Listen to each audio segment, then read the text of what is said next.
Are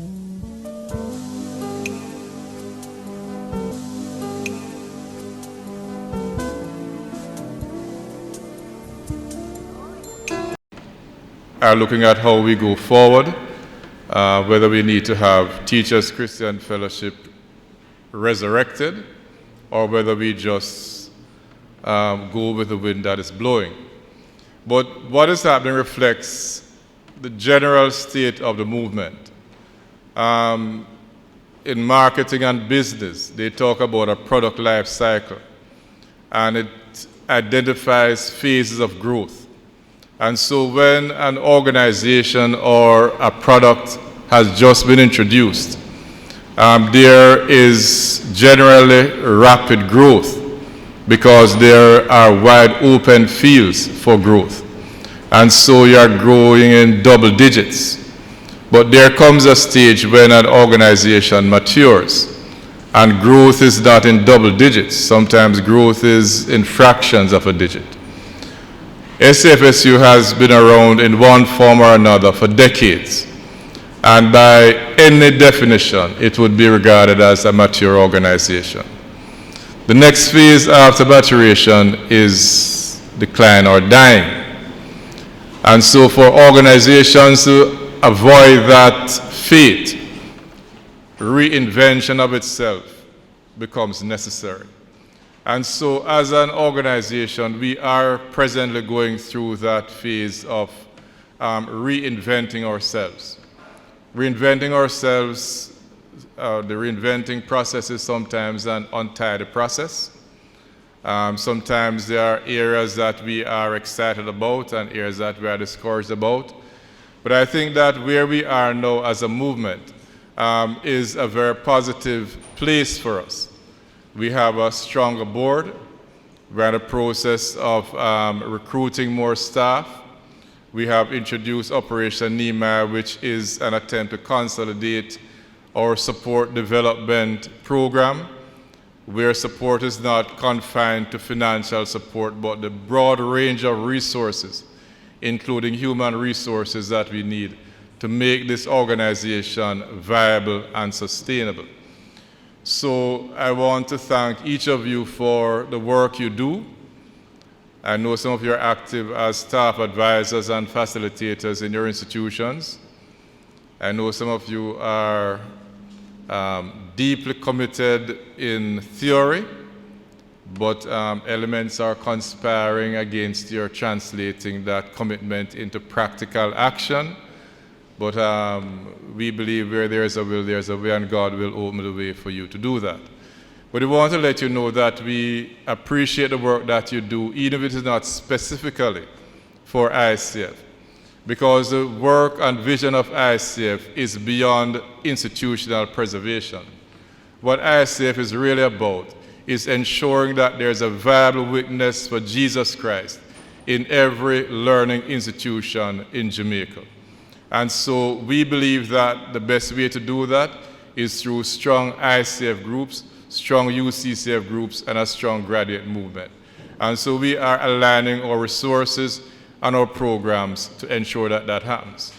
And so a conference like this is really about what we believe is empowering the enablers, helping those who are on the ground in the trenches to be motivated, to get some new skills, new ideas. Some of you may be here saying, this is my last year with ICF. So you may say, these executive students are just too much to bear. We hope that occasions like these will help to motivate you, equip you, inspire you, remind you of what is at stake in this. And what is really at stake in this are the students who, outside of the work of ICF and Christian teachers, will not be exposed to the life-transforming message of Jesus Christ. Many of them do not have that context at home. The majority of them do not have that exposure at church. And many of them are dealing with very compelling influences that pull them in other directions. And so I encourage you to get a second wind in your sails, You know, as I prepared to come, I reflected on Galatians, where it says, "Do not be weary in well-doing." And I think many of us who are engaged in the ministry of well-doing know what that means, because there is a weariness in well-doing. Your prize student does something that compromises the organization, brings it into disrepute, and you say, all these hours of mentoring and nurturing seems to have gone to waste. The hours spent in committee meetings and all the things that you do when you could be doing something else. You say, is it worth it? But I am convinced that there are lives that are different because there are Christian teachers in our schools. My wife is a teacher, and sometimes I gain some importance because I will walk somewhere and somebody will greet her by name, and she knows them by name because she taught them, and then I'm introduced as her husband. My significance is because I'm married to a teacher who has influenced lives. Recently, we went to the funeral of Richard Roper in St. Elizabeth, who had given his life to education, but not just education in the narrow sense of transferring knowledge, but education in the more profound sense of forming character and shaping lives. And I believe that it was an impressive moment to recognize that his contribution will transcend his life. And I believe that what this is about is investing, as God says, in things that are not perishable. The cars will decay, break down in the road. The houses will leak when storm comes. And when we die, people may fight over them. But the lives that we shape will live on and transform other lives. So what we are about as a movement, in our frail and sometimes failing way, is to try to ensure, and this is the mission that we give to our staff and to everybody, we want to ensure that there comes a time in Jamaica when in every school and every college there's a viable witness for Jesus Christ that challenges people to say that we do not have to conform to the values of this world. We do not have to be second-rate citizens, that Christians can excel at whatever they do, and based on the excellence in their professional performances, whether as teachers, lawyers, or doctors, they have a platform from which they can speak to others and say that I'm qualified to speak on issues of value because in all respects, I am your equal. SCFSU is about working with those who are the most gifted in our country, giving them values that are timeless and are anchored in the scriptures, and empowering them to go out and make Jamaica and the world better. There is no greater mission that anybody can have, and I thank you for your support and pray that as we go through this process of reinventing and rebuilding, that you'll be a part of it. And when our grandchildren ask us what did we accomplish with our lives, we can say through ICF, through UCCF, through the graduates movement, through my work as an educator, I shape the lives of a next generation. Thank you very much. God bless.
that you wear the victor's crown. You're my help and my defense.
the cross of work was finished. You were buried in the ground, but the grave could not contain you, for you were